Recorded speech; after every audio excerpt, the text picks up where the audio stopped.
just a few weeks ago, when the semester was kind of winding up, I was in New York for the weekend, and I went to see a performance of a play by Leivik that was being performed in English translation. And then I went to a board meeting of the Fishman Foundation for Yiddish Culture, where I'm on the board. This is a family foundation run by Schickel and Gela Fishman.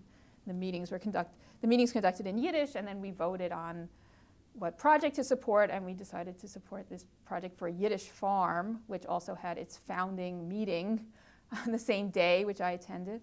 A kind of organic Yiddish-speaking farm project.